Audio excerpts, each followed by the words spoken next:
Okay, magandang hapon po sa inyong lahat. Magandang umaga po. Please make yourself comfortable. Kinakabahan po ba? Mukhang sobra kinakabahan. Huwag po kayo mag-alala para lang po tayo nagkikwentuhan, no? Imagine, Tito Boy, fast talk, no? Fast talk. Kayang-kaya natin po ito. Okay. Now, our panelists, let's officially start our discussion. I'm sure this session will be an enriching one. Let's start by introducing yourself. And if you can provide one word that you can connect with the value of happiness, what would it be? Let's start with Sir Alan Silvano. Magandang umaga, Join Stage. I'm Alan Silvano from the Foundation Development Unit. Para sa akin, happiness is actually service. Thank you, Sir Alan. Sir Alvin, please introduce yourself. Good afternoon. I'm Alvin Ang from Xavier School, isang teacher sa Xavier. Happiness is a purpose. Thank you, Sir Alvin. Miss Jen. Yes, I'm Jen Reyes from Masayang Pamilya Organization, Inc. and Ateneo de Manila University. For me, happiness is relationships. Thank you, Miss Jen. Ate Jeline. Good afternoon po. Ako po si Jillian Villarde ng homeowners po ng Pasinaya, Bulacan. And happiness for you happiness is? po sa akin ay ang community po. Thank you, Ate Jeline. Ate Glory. Hello po. Good morning po sa lahat. Ako po si Glory Agner from Pasinaya Phase 1, Bulacan. Para sa akin, yung happiness is family. Thank you, Ate Glory. And last but not the least, Miss Erica. So magandang araw po sa ating lahat. Ako po si Erica, isa pong registered social worker mula sa John Stouch Foundation under ng Community Development Institute. Para po sa akin, ang happiness is mission. Thank you, Miss Erica. You mentioned some very interesting words that you connected with happiness. Now, let's dive into it. Sir Alan, umpisa po natin sa inyo, no? Can you elaborate on why you connected the word service to the value of happiness? Siguro yung context, yung masayang naglilingkod. Okay? From the context of JNF, we are actually in the purpose of supporting the communities by providing life-changing programs. No? And for that, happiness is actually based on the context of service. Service is actually an act of love. And as we know, love is a key to happiness. So naniniwala kami sa JNF that every time we engage with the communities, okay, nagbibigay ng mga programa, iba't ibang programa, we actually hope that these people, yung mga partners natin, HOA, community organizations, and even yung mga families na nandun, we intend, or actually we expect, and we hope sana na umuwi sila sa mga bahay nila, na mayroong ngiti sa kanilang mga muka, may bagong kwentong ibibigay sa kanilang mga pamilya, at sa kanilang mga kapitbahay. Yan po, sir. Sir Alan, it's interesting that you said labor of love. Miss Jen, can you help us understand, no, yung labor of love can be equals to relationships? And why relationship is such a crucial factor in achieving happiness? Yes. So, gusto ko lang ipakita, no, yung likod ko. Kita niyo ba yung nakalagay? Ayan. Masayang Pamilya. And the MAPA organization, naniniwala po kami na napaka-importante ng relasyon.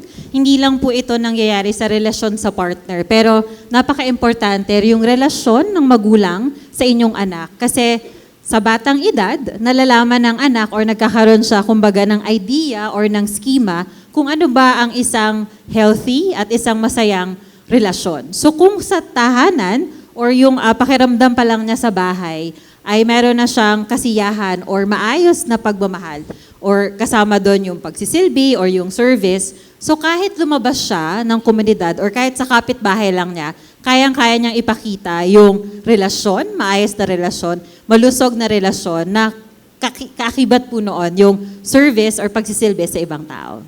Thank you, Miss Jen. Sir Alvin, let's dive into purpose. Why purpose and happiness? Purpose. Hello? I'm a teacher, so pag inisip mo, magaling na eskwelahan, kailangan academically competent, academically excellent. Pero hindi, ang pinaka-importante at isa para ng Xavier, yung formation ng tao, formation ng estudyante, na dapat nandun sa kanila, inculcated yung tamang values. Ilalagay mo sa tamang daan, sa matuwid na daan. Hindi lang basta-basta values, pero yung Christian values kasi ang gusto namin ay isang Katolikong Pilipino. Yun ang mga values sa isang Katolikong Pilipino. So pag nailagay mo sila sa tamang daan, may purpose sila, masayang-masaya kami. Masayang-masaya kami. Thank you, Sir Alvin. And Ate Jeline, let's talk about, Sir Alvin mentioned about values.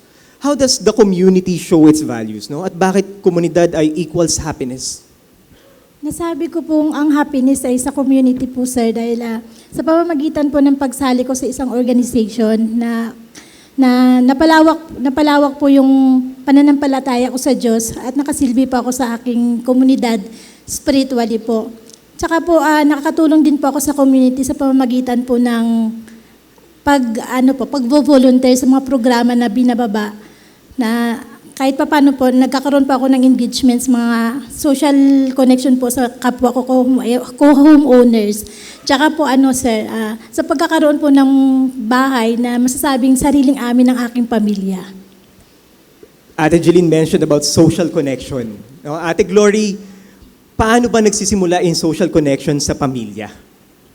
Para sa akin, talaga is pamilya yung ang happiness ko. Kasi kapag masaya ang pamilya, maano mo yan, mapalaganap mo sa sa mga kapwa mo magulang, kapwa mong sa komunidad na yung family is mahalaga para maging masaya. Yun po yung yung happiness. Lalo nung nagkaroon ako ng opportunity na mapalaganap ko yung happiness sa komunidad namin, na maging isang foster parents, maging mapa-facilitator. Yun yung yung happiness. Nung time kasi mayroon akong teens, sa MAPA teens, na time na yon hindi siya nagsasabi ng problema sa magulang. Kasi iniisip niya, nahihiya siya, iniisip niya, mapagalitan lang siya ng magulang niya. So, nung pinaliwanag ko sa kanya, kung paano niya ipapaliwanag sa magulang niya na hindi siya mapagalitan, hindi siya niya dibdib. Nung sinabi ko sa kanya, yung pagpaliwanag ko sa kanya, yung alam mo yung Sir Marvin, yung happiness sa dibdib ko, yung sinabi niya sa akin, na nakatingin siya sa akin, tapos nakangiti. Nung sinabi niya sa akin na, Ate Glory, thank you so much. Yung puso mo, happy. Oh, wow. Okay. Actually, mamaya mas pag-uusapan natin yung tungkol sa masayang pamilya. And tama yung sinabi ni Ate Glory, it's really about building that relationship and connection with your child, with your parent. Now, we go to Erica. Miss Erica, why mission? Why mission is equals to happiness? Ako po kasi, personally, I believe po na ang happiness ay nagmumula po sa mission po natin sa buhay. Pag alam po natin kung bakit tayo nag-i-exist, bakit po natin ginagawa ang mga bagay-bagay. Kung sabi nga sa Nescafe, para saan po tayo bumabangon? O para kanino ba tayo bumabangon? Doon po nagmumula ang tunay na happiness. Kasi when we have something to look forward to, mas nakiging makabuluhan po yung bawat araw. Ako po personally, masasabi ko po na ang mission ko ay makapag-contribute ng happiness po sa community, na every time na bababa po ako doon, may ipapakita ko po sa mga tao na masaya po ako sa trabaho ko sa JNF at masaya po ako sa mga bagay na ginagawa ko po habang kasama ko sila. Hindi po para ipakita o na nagpapanggap lang ako, pero I know po kasi na meron po akong mission kung bakit po ako naroroon. And at the end of the day, it's about bringing joy and hope sa ating mga community. Nang sa ganun po, maramdaman po nilang hindi po sila nag-iisa at meron po silang kasama patungo sa isang sustainable at hopeful na community, at tayo po yon sa JNG po. I love how all our panelists has connected happiness to ideas very close to their hearts. It's clear that happiness isn't just about fleeting emotions, but about the deeper connections and commitments we make in life. With this in mind, I'd love to explore how happiness can be a choice, that we are responsible for making it possible. Ngayon, tanungin po natin ang ating panelists. Let's talk about your role in the communities we serve. How do you play a part as being a champion of happiness? Sir Alan? Sa GNF, basically, partner with different organizations.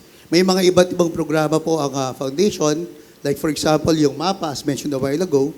At ang layunin nito, yung mga pamilya na nasa communities natin, mas mapalakas yung samahan nila, as mentioned kanina, ng mga parents, sa ni Erica, na mapalakas yung samahan because as we all know, the family is the basic foundation of a society.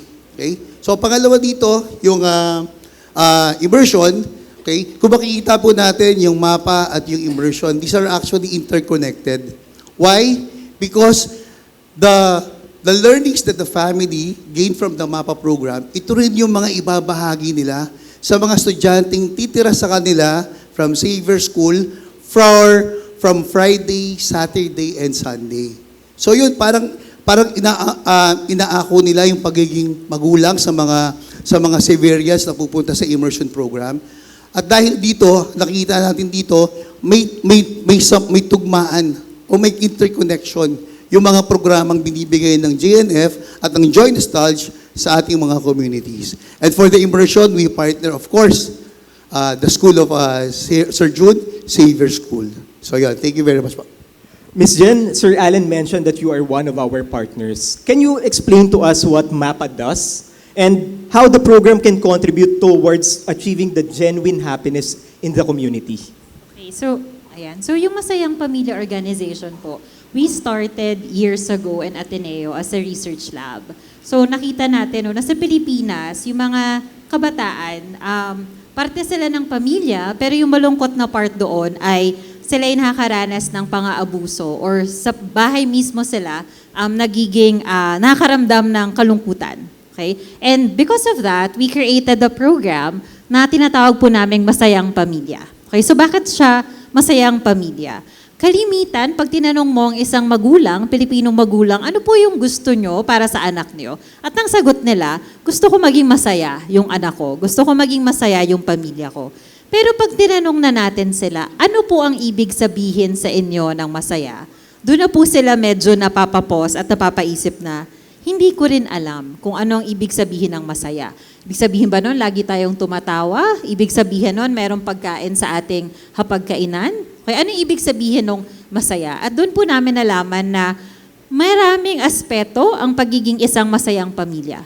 So isa po doon ay ang pagkakaroon ng isang positibong relasyon sa pagitan po ng magulang at ng anak kung saan nararamdaman ng bata na siya ay safe, na kaya niyang maging open, gaya nga ng sabi ng mga kaya niya maging open sa kanyang magulang at tanggap siya kung ano siya at kung ano yung kanyang mga kakayahan. So napaka-importante po noon na kung sa tahanan, meron na itong, meron tayong ganong klaseng acceptance na iisip ng bata na, ito ay isang safe na lugar. So ibig sabihin, ito din at yung pakiramdam na, ay gusto ko yung pakiramdam na to, natanggap ako. So if they're able to feel that at home, that's also the kind of behavior that they're gonna bring outside. So it's more than just the concept or the abstract of happiness. But in MAPA, we're actually teaching parents and teenagers what are the skills for you to have a positive relationship with your parent or with your child that would actually lead to happiness at home. And once you have the skills at home, ito din yung mga kakayanan na ilalabas mo sa komunidad. Simple ng pakikipag-usap ng maayos or malumanay. So hindi lang siya sa bahay, kahit sa kapitbahay mo, di ba? Parang kung malumanay ka magsalita, ganun ka din kakausapin ng kapitbahay mo. Kung marunong kang magbigay ng papuri or magpasalamat, ganun ka din itatrato. So kung meron tayong masayang tahanan at yung lahat ng miyembro noon ay nagkaroon ng kakayahan, paano ba makitungo sa ibang tao or paano paluguin yung positibong relasyon na dudulot ng kasiyahan or ng happiness, ganun din sila paglabas ng tahanan. So imaginein mo, hindi ka lang magkakaroon ng masayang pamilya, magkakaroon ka pa ng masayang pamayanan. So yun po yung ginagawa namin sa MAPA. Thank you, Ms. Jen. Sir Alvin, being one of the coordinators of the immersion program, can you share if the students from Xavier actually felt that when they visited our communities in Pasinaya homes? I think malinaw na they were really overwhelmed with not just the generosity of the families there. Kasi yung binigay sa kanila, yung lahat-lahat binigay. I think for many of our students, generosity is nothing, it's not strange to them. It's easy to be generous if you have a lot to give, a lot to share, but a lot to give away. But the families there gave them the best room, the best food. It's a difficult concept na parang I would ask them, if these families went to your houses, would your parents be able to let them sleep in the main bedroom and you share? It was really overwhelming. They were not allowed to bring their cell phones with them. So they left their cell phones in school. Pagdating doon, syempre worried sila, paano yun? Hindi sila makaka-update sa social media. Magiging boring yung araw. And they told me na ang saya-saya ng kwentuhan. They would eat together, ang saya-saya ng kwentuhan ng pamilya. So their concept of what a happy family is really changed. Really changed. Sabi nga nila, hindi rin kailangan ng internet. Hindi kailangan ng internet kasi busog na busog sila sa kwento. And I think the best comment I read during one of their evaluations was that we always talk about the love of Christ, the love of Christ. And here, they felt it in the families. The families that they were with. Christ was alive within the family. And they really felt that. In fact, I think, Sir Alvin, tama po ba, we can show a video clip of one Xavier student on his experience on the immersion program at Pasinaya Homes. Let's watch this, Joy Nostalgia. Hi, my name is Alejandro, and I'd like to talk about my experience in Pasinaya. There are several moments that made me feel appreciative and very grateful for my experience in Pasinaya. I found a lot of things in common between my foster family and my own family, such as spending quality time together, enjoying things, whether it be watching the television, sharing a meal together, conversations over the dinner table, and even just the simplest interactions that made me feel really comfortable and at home. Interacting with the residents of Pasinaya Homes, it made me understand that happiness doesn't have to come in the form of material possessions. However, happiness can come in the form of people and good relationships. A modest living, modest wants, modest needs are enough to make a person happy, as long as it is shared with their family, friends, and loved ones. Throughout my whole stay in Pasinaya, I had learned a lot from my foster parents. I had learned that this simple kind of happiness keeps you hopeful all throughout. Hope that keeps happiness alive. Community service is the greatest example of this and spreads this happiness to whole new levels and to whole other new people, something which Joy Nostalgia has undoubtedly done. Thank you very much. Hi, my name is Alejandro. Sir Alvin, I'm sure you're very proud of the student. No? Can you tell us lang, can you share with us, what was the impact of that immersion no, to the students? And talaga bang may positibong pagbabago? Yung impact, di ba, sometimes it's hard to measure. You can give them an evaluation survey and then they answered, but it's really hard to measure. Change, internal change and impact, it's really hard to measure, but there are indicators. I think one of the indicators that is very telling is that on their own, groups of students actually went back to Pasinaya to spend time with their foster families. Some of them brought gifts. Yeah, some of them brought Christmas gifts. During the fair kasi is the highlight of at the end of the school year, usually during Feb, during the school fair, each class would have booths. And they will earn money, they will work very hard, they will earn money. And you know what happened this year? The grade 12, they got their money, their earnings, and they will we'll pull them together. The earnings will be put into good use by providing solar lights, solar street lightings for Pasinaya. That's their decision. Wow. Galing, no? And Sorry, nasira yung surprise. in fact, tatanungin ko nga po si Ate Jeline, no? We would also Okay, like to may- understand, no? How our parents were able to contribute to this journey, no? Ate Jeline, hearing that, yung shinare ni Sir Alvin. and experiencing the programs firsthand, ano po sa tingin ninyo yung ginampanan ninyong role sa pagpapalaganap ng happiness? Masaya po ako na naging bahagi po ako, sir, naging foster parent po ako sa immersion. Tapos, mas fulfilling po dahil naging MAPA facilitator po ako nung MAPA. Sa MAPA facilitator po, naging instrument po ako na natulungan ko po yung mga parents na yung may mga parents po na may mga teenagers na matutunan po nila at maintindihan kung ano po yung nasa loobin at damdamin ng kanilang mga anak. Yun po. Tapos, yun nga po, sir. Okay, sige, babalikan natin si Ate Jeline in a while, no? Ate Glory, can you share more about your experience as a foster parent and at the same time, a MAPA facilitator? Yes po. Ako ay isang ko yung maging MAPA facilitator. Sobrang saya. Kasi marami akong natutunan doon sa MAPA at sa naging foster parents. Kasi alam mo yon yung feeling na nakakatulong ka, yung naturo sa'yo, natutunan mo, tinuro mo sa sa mga magulang, na katulad ko na magulang, na ituro ko sa kanila yung kung paano maging close o maging open yung teens sa magulang nila. Yung ko eh.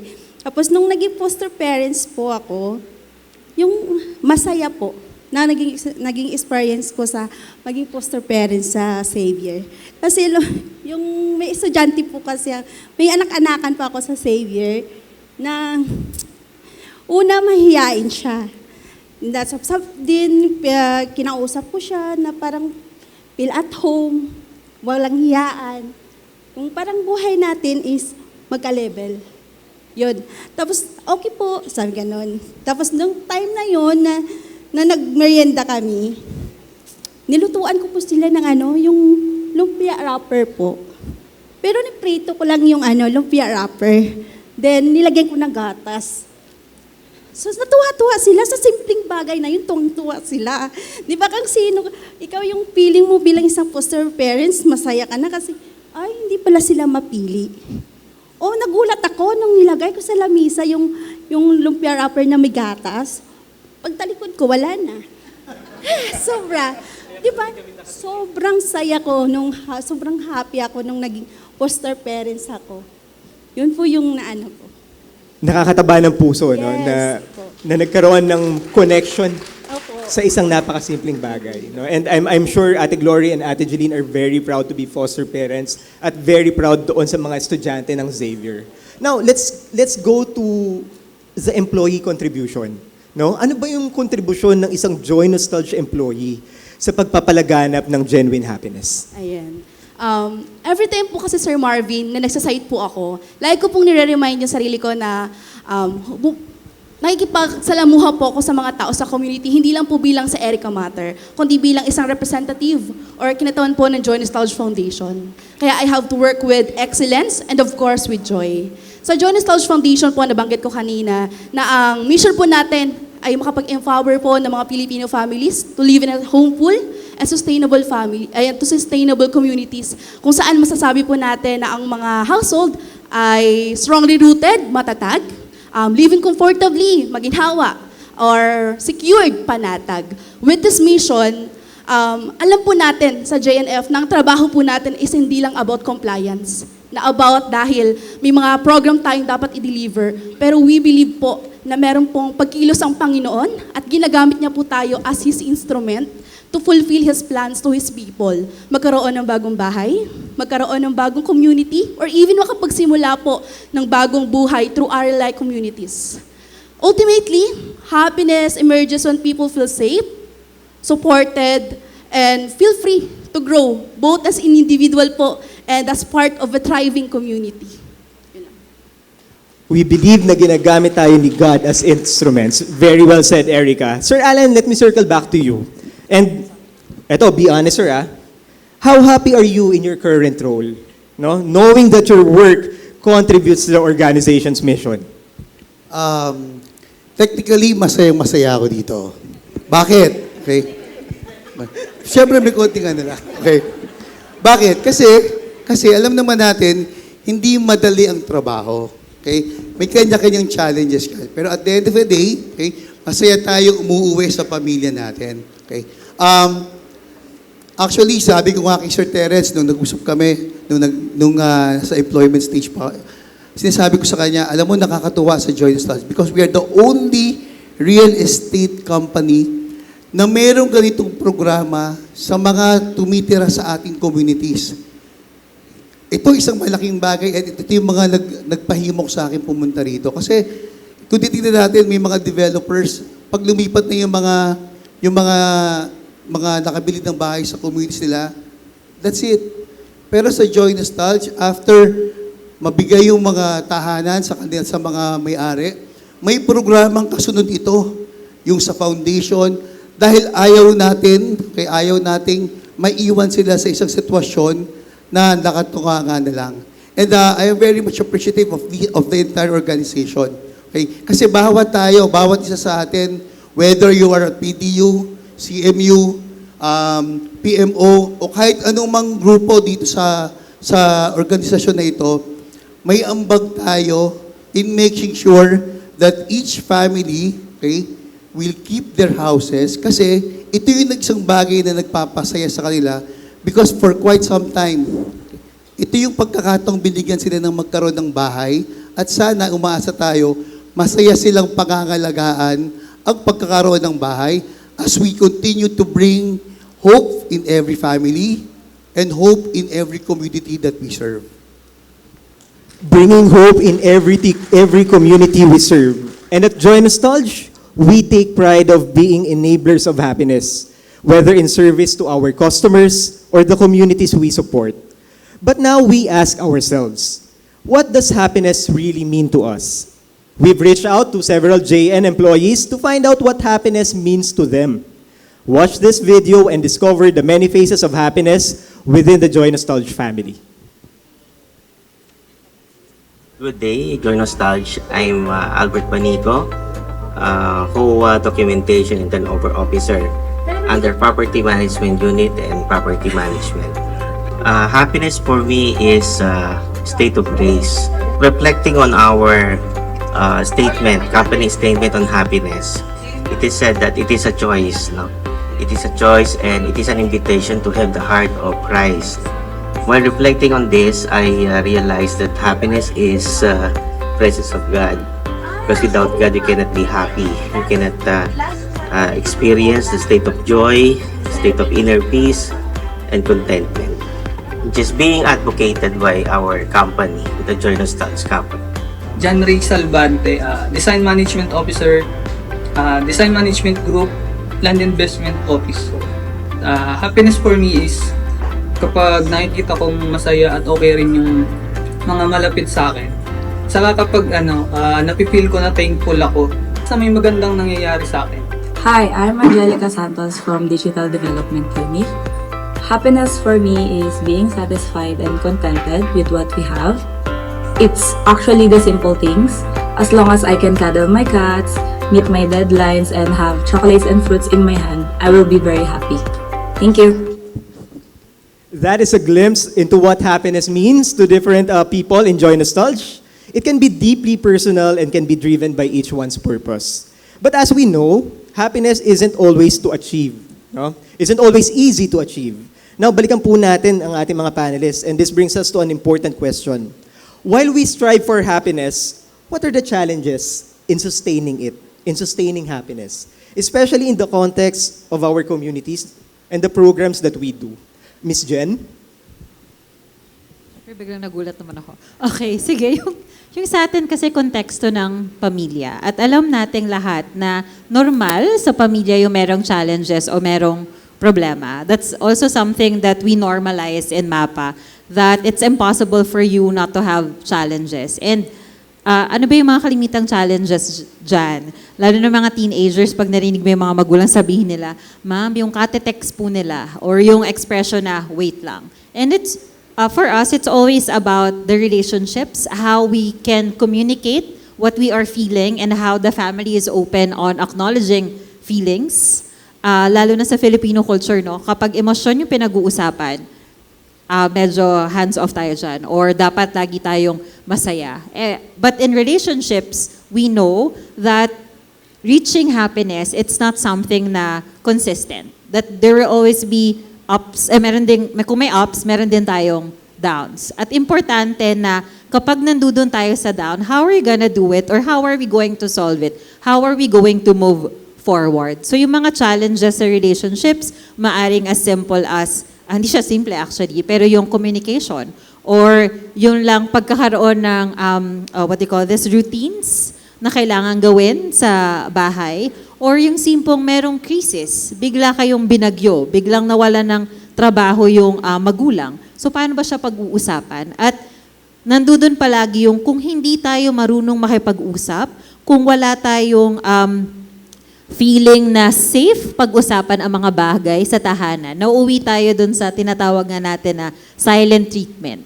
Parang, awkward Paano ko ba siya sasabihin? Awkward para sa isang ama na sabihin sa kanyang anak na, anak, nawalan ako ng trabaho. Or awkward para sa isang nanay na mag-sorry at magsabi sa anak niya, anak, sorry na sigawan kita kanina. Okay? Pero kung yung mga challenges na yon, napapag-usapan, nagkikreate tayo ng environment na pwede at open tayo sa pag-uusap, sa pag-iisip ng mga solusyon dun sa mga challenges na yon, pwede ulit tayong bumalik dun sa up natin or yung happiness natin. Ate Jeline, bilang isang MAPA facilitator, na-experience mo ba yung sinishare ni Miss Jen? And paano mo yun in-address bilang isang MAPA facilitator? Challenges po sa akin bilang MAPA facilitator po is yung ang hirap pong mag-focus sa yung ginagawa kapag yung expectation mo po na maging maganda yung resulta ng programa. Pero at the end of the day po, pamilya pa rin po ang source ng happiness.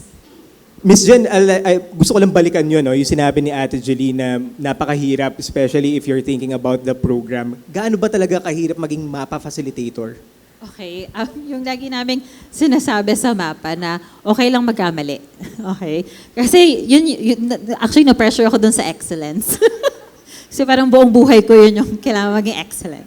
Pero yun nga parang that's also something that I learned in the program, that it's okay not to be okay. It's okay to have failures, and it's okay na hindi ko siya nagawa ng tama ngayon Pero niintindihan ko yung mga facilitators na pag nagko-coaching po kami, so every time nag-i-implement sila, meron kaming session, nakukumustahin namin sila na parang, how was your facilitation? What was your highlight?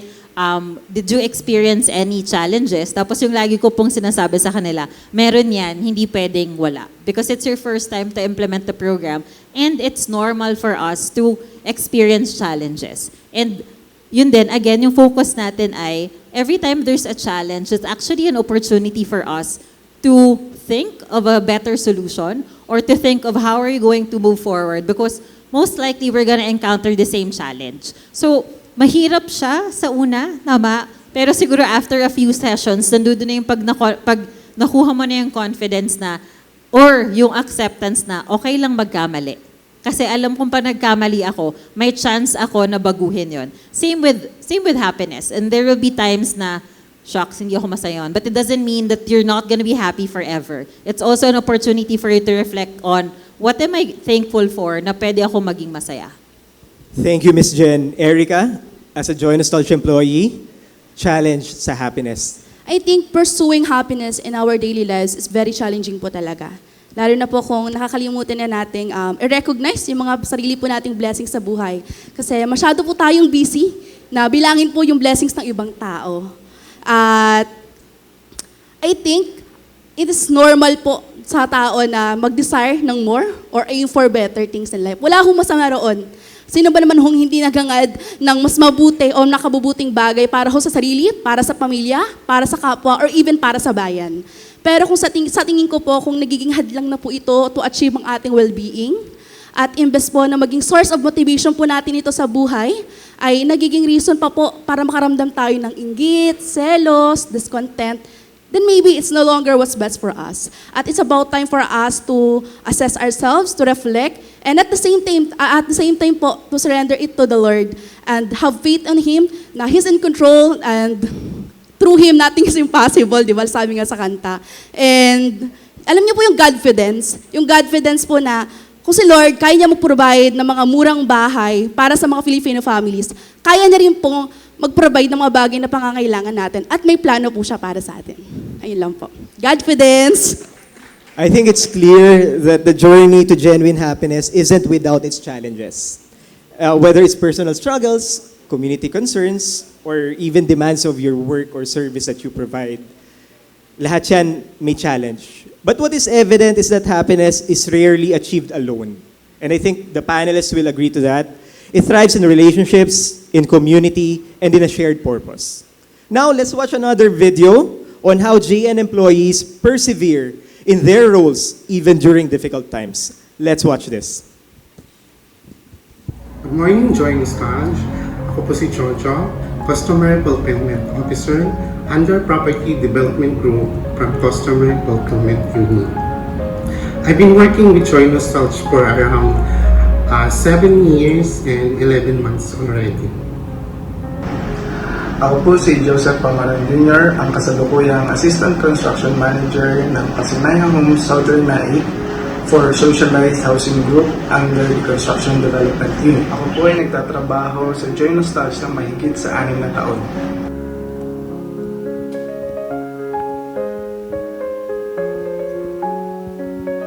Number one is through prayers. I always reminding myself the reason why I am doing what I do. Reminding yourself that difficulties offers opportunities for learning. And palaging iisipin na this too shall pass. Dahil lahat naman po ng problema ay lilipas din at mayroon naman pong solusyon. Para po sa akin, ang pagiging optimistic ay isa sa mga paraan ng paghihikayat ko sa aking sarili during sa mahihirap na panahon sa trabaho.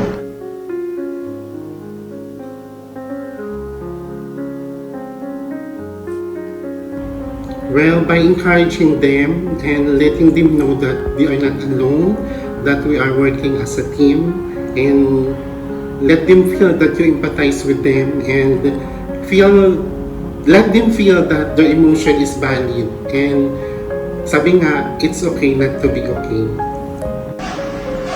Para sa akin po ay ang pagbibigay ng suporta dahil paminsan ang suporta ng isang leader sa isang team ay magkakaroon ng malaking impact para sa kanila na mas ma-encourage at mas ma-motivate sila to do better. At isa pa ay ang pag-recognize sa kanilang efforts, ang pagpapakita ng genuine na gratitude sa mga trabahong pinaghirapan nila, ang pag-acknowledge at ang pag-appreciate sa mga trabahong binigay nila at pinagpuyatan ay isa sa mga paghihikayat na may bibigay ko sa kapwa Joy Nostalge employee. Gratitude, connection with others, establishing a very good support system. Yun yung mga lumilitaw na tema doon sa ating video. Our partners from PCU did a survey on happiness and how Joy Nostalgia employees, especially those who are fairly new, with less than a year of employment, feel connected to the mission and how happy they are in their current role. I think it's very good to highlight at least 2 questions in the survey. Ito yun. How connected do you feel to the organization's mission? At nakikita natin that 50% of the respondents feel deeply connected, while another 44% feel fully aligned and driven by the mission. That is a very good indicator of our shared connection with the mission. Another highlight is how Joy Nostalgia employees are happy with their current role, knowing that their work contributes to the organization's mission, with 47% saying that they are very satisfied and another 47% saying that they are satisfied. Lastly, we have compiled this word cloud on how Joy Nostalgia employees choose or cultivate happiness every day at work. I think this perfectly highlights the status of happiness within Joy Nostalgia. As you can see, personal values really play a part in our journey towards happiness. Staying positive, always choosing to be happy, being inspired, making others happy, and praying all plays a part towards happiness. This makes me wonder, and again, balik po ako sa ating mga panelists, if happiness can be nurtured and developed and can be shared, how can each one of us become enablers of happiness in our families, workplaces, and communities? And if we consciously choose to enable happiness in others, how might that create a ripple effect that goes beyond what we can imagine? Sir Alan? I think for me, you cannot share something which you don't have. So dapat meron ka nito for you to be able to share this to other people. Ayun nga, as we mentioned a while ago, importante yung open communication para sa mga sectors ng ating communities in the organization. Because as we try to communicate, we're trying to actually let the people know, the person know, that you are happy in the organization. Secondly, importante rin na there's always good feedbacking. Whether it's positive or negative feedback, what's important is that if ever that person did something, okay, merong feedback dapat because that will somehow help the person improve himself for the better. Okay? At siguro ang pinaka-importante para sa akin dito, we always collaborate and share our mission, our successes as one organization. So, yan, sir. Sir Alvin, as our partner, how can we create that ripple effect together? I think by staying true to our values. I think it's very important that in this world today na parang everything changes. Ang bilis. You don't know the kinds of...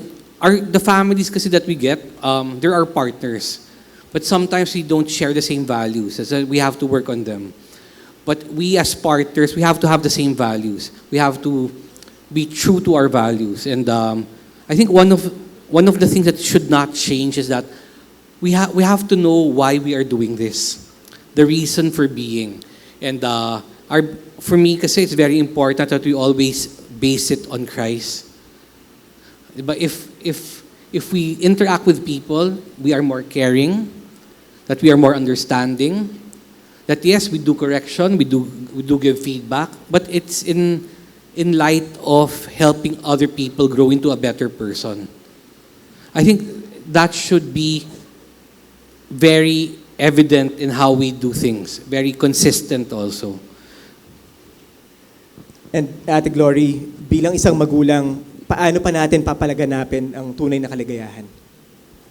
Ako bilang isang magulang, para sa akin, maging mabuting tao.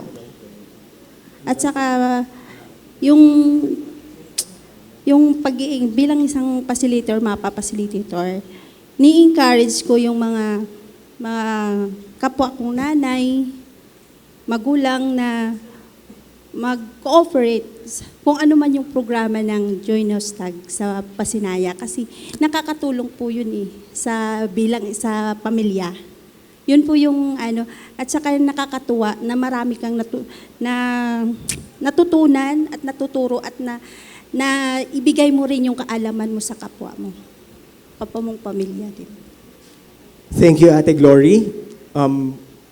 Pahuli na lamang po, no? Sir Allen, for you as one of the bearers of the Joy Nostalgia Mission, paano natin pipiliin ang pagiging masaya or maligaya while doing the mission, even though there are a lot of challenges along the way? Siguro pinaka-mensahe natin sa lahat ng mga nandito is to make sure that we accept whatever challenges may come along the way. Kasi hindi naman tayo nasa perfectong mundo eh. So, we just have to accept these difficulties, these challenges, and let us not allow ourselves to be slaves of these challenges. We have to step up and make sure that at the end of the day, we continue to choose happiness. Sabi nga natin, di ba, happiness is a choice.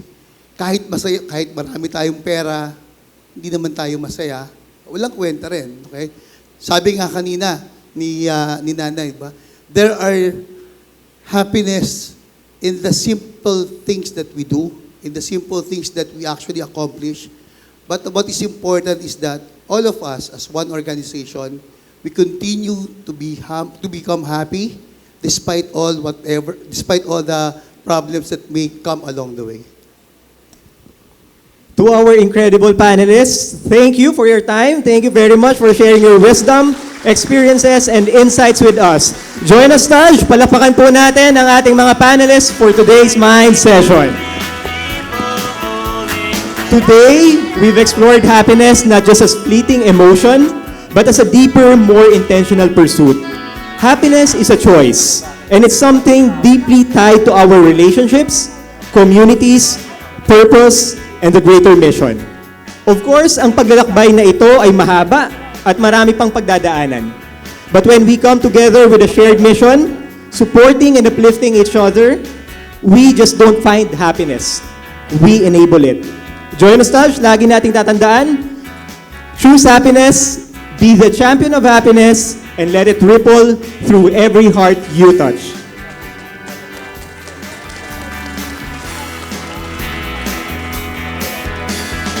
Okay po, so I think we're not yet done.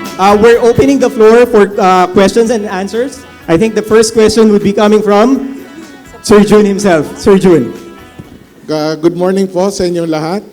And thank you very much for the sharing that you have given us this morning, this afternoon. And it is indeed heartwarming, nakakatabaho ng puso na narinig ko namin yung mga experiences ninyo at ang yung mga nababahagi namin sa aming development, no. Gusto ko lang ho tanungin sa inyo, be it from the perspective po ng MAPA or from Xavier School at lalong-lalo na sa ating mga homeowners, gaano ho ba, siguro ang sagot is malaki, no? But gaano kalaki at ano ang kahulugan ng ganitong kalaking nagagawa ho ng kumpanya namin, no? Para sa pamilya sa Pasinaya at para din sa mga pamilya at lalo na sa mga kabataan ng Xavier School, no? So I just want to know, and especially for everybody here to feel, dahil majority ho dito sa amin dito is hindi sila nakapagtapak. Ironically, majority of us here have not set foot in Pasinaya Homes, right? Ironically, no? Kami ho yung developer, kaya lang majority ho sa amin hindi pa ho nakapunta sa Pasinaya, no? Nakikita lang ho namin ang Pasinaya dito sa mga videos namin. Nakikita lang namin yung mga ngiti, yung mga kasayahan ng mga pamilya sa video lang, right? But maybe it's good for us to know from your perspective, dahil nandun ho kayo sa site, especially sa MAPA, Xavier School, from the eyes of totally a different community altogether, and of course, to our homeowners. I hope you can share with us so that then, what is it that kung pwede niyong pagsabihan kami, right? What is it that what message or what advice or ano pang gusto niyong hingin, what plea do you want to have from us to do better or to do more, or if we're really doing good, how else can we continue? Ayan, thank you ho. Should I start? Okay, so thank you very much. The first time I met the JNF team, I think it was Sir Terren, Sir Marvin, and Sir RJ. And the moment we talk, we use the same language. So what does it mean? Our values are actually aligned. We value families, we value community, and not just families, but strong families and strong communities. And something that, nagpakilig po sa akin was how they use data-driven or evidence-based. So the Masayang Pamilya program is an evidence-based parenting program, and we are always grateful every time partnerships or organizations are reaching out because they want the program, because it means that is our opportunity to actually spread and reach more Filipino families para po mas magkaroon tayo ng masaya at masayang pamilya and eventually masayang pamayanan. So sir, yung sa akin lang plea, and I think it's already ongoing, is to continue our partnership and to reach not just the Pasinaya in Bulacan, but also other communities. In your, like for example, in Cavite, no ba ako? Yeah, Cavite, and there's somewhere in Rizal, right? So yun, parang sobra din pong nakakataba ng puso kasi kasama ko sina Ma'am Glo from the training to their implementation to their coaching. And hearing them them themselves experiencing MAPA and the benefit of MAPA is something I'm grateful about. But at the same time, I am more grateful hearing that they are appreciating the program because they themselves experience seeing what I was experiencing. Na merong epekto yung MAPA dun sa mga magulang at kabataan na mismong nakatanggap po noon. So probably you're wondering, ano ba yung MAPA? So it's really about strengthening the relationship of parents and their teens or their children so that magkakaroon po sila ng mas maayos na relasyon. It sounds very simple and probably you're gonna say, I'm actually doing that at home already. But from what you heard from Ma'am Glo and also Ma'am Erica, she's also a facilitator, that it's different when you are breaking it down. Yung parang siguro yung sinabi na sa simpleng bagay, yung simpleng pagbibigay ng oras sa anak, yung, I think dun yung nakuha yun, diba, na parang yung mga Savior Boys, sorry, dati pa ako nagturo sa Savior, yung mga Savior Boys, yung simpleng atensyon sa pagluluto, I think it's more than the food, but like, probably providing and giving time na magmimerienda tayo together. Because in reality, not all Savior Boys are actually able to do that, to spend the small time, merienda time with their family. Minsan si Yaya or si Driver yung kasama nila. Pero yung pagbibigay ng atensyon at kahit maigsing oras, that actually builds or create a lot of memory in terms of providing positive relationship with that person. So yun po yung mas gusto pa naming i-share at ipalagana po, hindi lang sana sa Bulacan, pero maging sa ibang areas or even with your other communities, kung hindi man pa sinaya, or even with your staff. Because naniniwala po kami na yung MAPA program, effective po siya sa pagkakaroon ng masayang pamilya. So yun po. Sir Alvin? Siguro pagpipili kami ng community para sa immersion, maraming pwedeng pagpilian, pero kukunti yung, there are very few communities that share the same values. I think that's very important. Our students are very intelligent, very talented, they're well connected. They will be movers in societies when they grow up. And I think it's important for them to realize that they can be in business, they can earn honest living while providing quality housing by building a community. I think this is very important that making money or having a, being in business, big business, does not mean that you just earn money and then you leave the community. I am sure all this Community Day, Culture Day, you having placed people there, employees to develop programs for the community, it eats into the budget. It takes money. It's not just effort, it's not just love, but it's also money. But it's important to build the community. And you are doing that. Joy Nostalgia Foundation is doing that, and it's setting a good example for our students. Thank you, Sir Alvin. Ate Jeline, Ate Glory, message niyo po sa buong Joy Nostalgia. Nakikinig po kami. Personally po para sa akin, sir, wala naman pong kulang. Bali, grateful nga po kami dahil katulad ko po, housewife lang ako, walang trabaho, tapos may kapansanan. So, grateful po ako na lagi pa ako sumasali sa mga binababang programa ng GNF dahil doon po, nagiging busy po ako. Parang nalilibang ko po yung sarili ko sa pagsali po, pagiging volunteer po sa mga programa ng GNF. Yun lang po. Ako, thank you so much sa GNF kasi nakilala po yun namin yung MAPA na tinatawag na masayang pamilya. Kasi po, sa totoo lang po ay warpik akong klaseng nanay. Pero nung nakilala at na-training ko po yung kung paano maging masayang pamilya, doon ko po natutunan na ina-apply ko po siya sa pamilya ko, lalo na po sa mga anak kong makukulit. Yun po.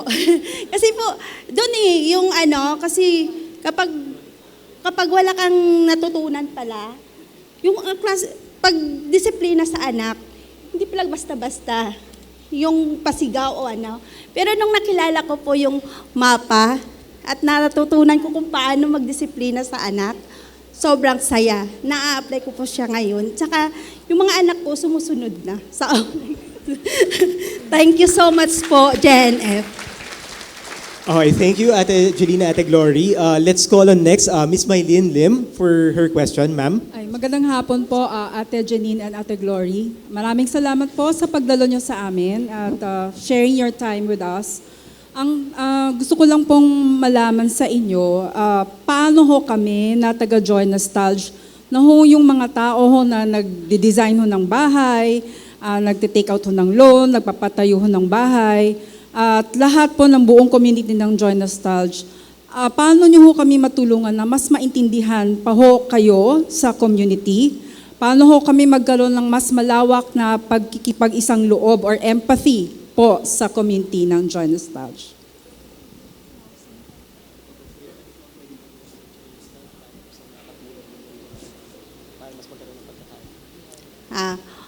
Thank you po, ma'am. Para sa akin, yung ng Joy Nostalgia para maging tuloy-tuloy lang po. Yung pagbibigay niyo po sa amin ng programa para po lalong mag-develop din yung mga katulad kong nanay sa Pasinaya, Bulacan po. Yun po, thank you po. Yung tuloy-tuloy lang po yung mga programang ipapasok niyo po sa Pasinaya. Thank you po. Okay po, are there any more questions? Ma'am Shane, I think Ma'am Shane has a question.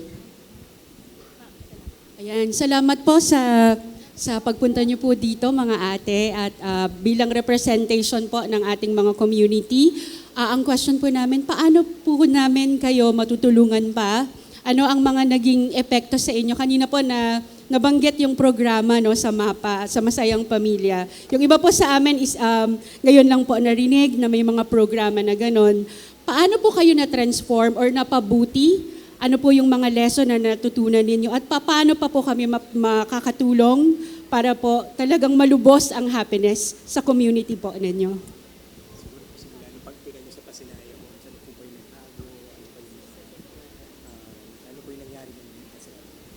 Actually po sa pamamagitan po ng MAPA, parang napagbuklod-buklod naman po kami ng mga homeowners kasi mas lubos pa po namin nakilala yung mga kapitbahay namin. Kahit sa kabilang mga street, mga naaabot na po namin yung mga hindi namin nakikita. Ganun po. At sa programa, ay, may sumba na po. May sumba naman na. Or simula po nung nakatira kayo sa Pasinaya Homes, ano po yung mga nakita ninyo? No? Ano po yung mga naging pagbabago na maging maganda? Para can you share that sa kanila? Nung simula nung pumunta kami sa Pasinaya, malaking pagbabago. Kasi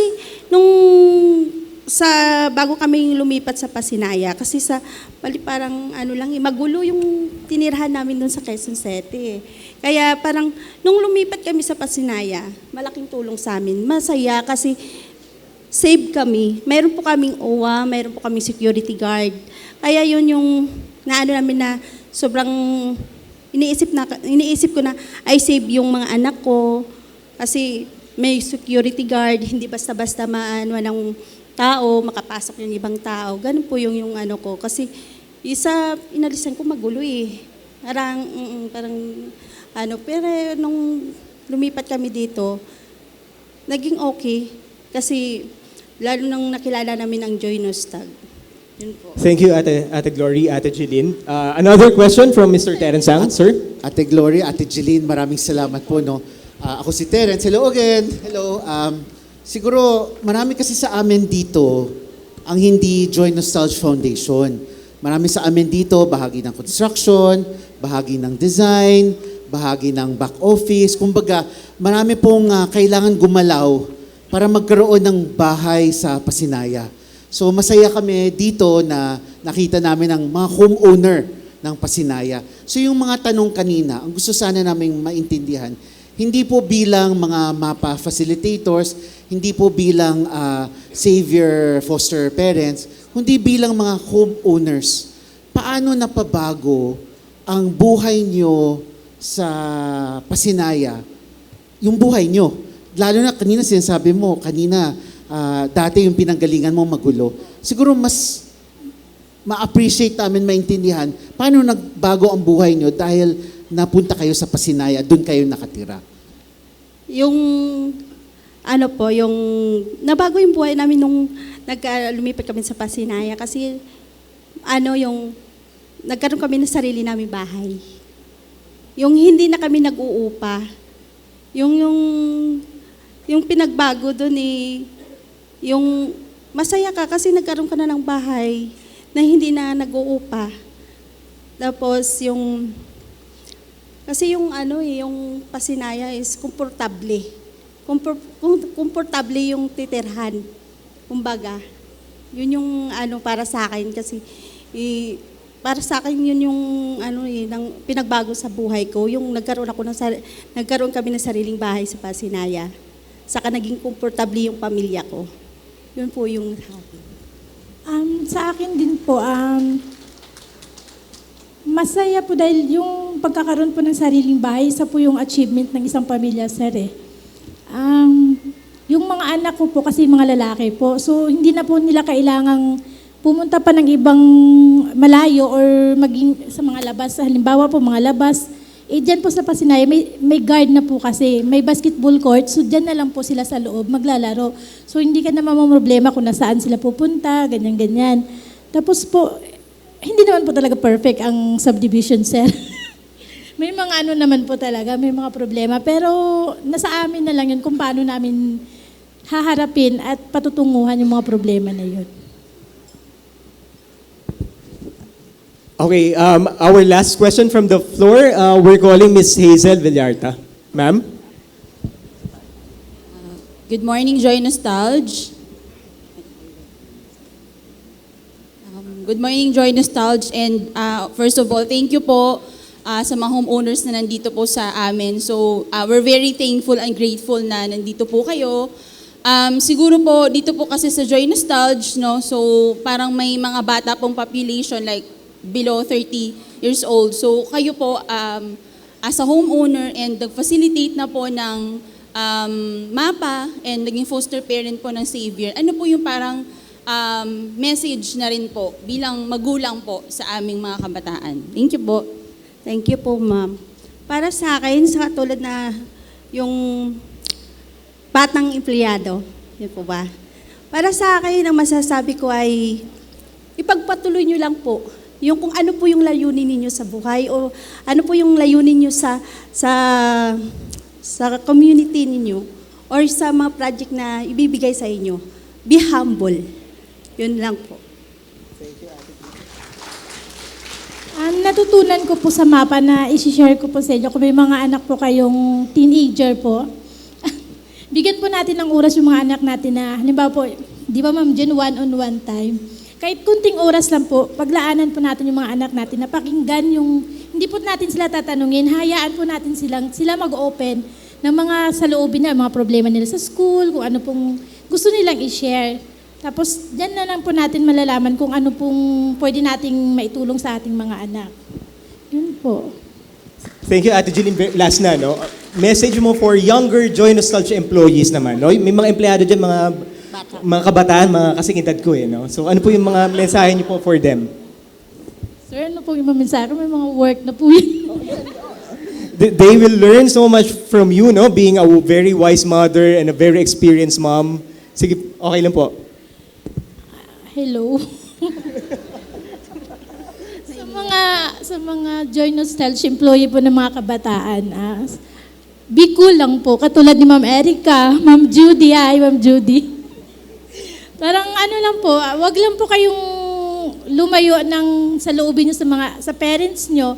Maging, ano lang po kayo, maging cool lang. Ano po ba? Basta cool lang po. Okay, thank you very much. Muli palakpakan po natin ang ating mga panelists. Maraming salamat po. Good morning, Joy Nostalgia.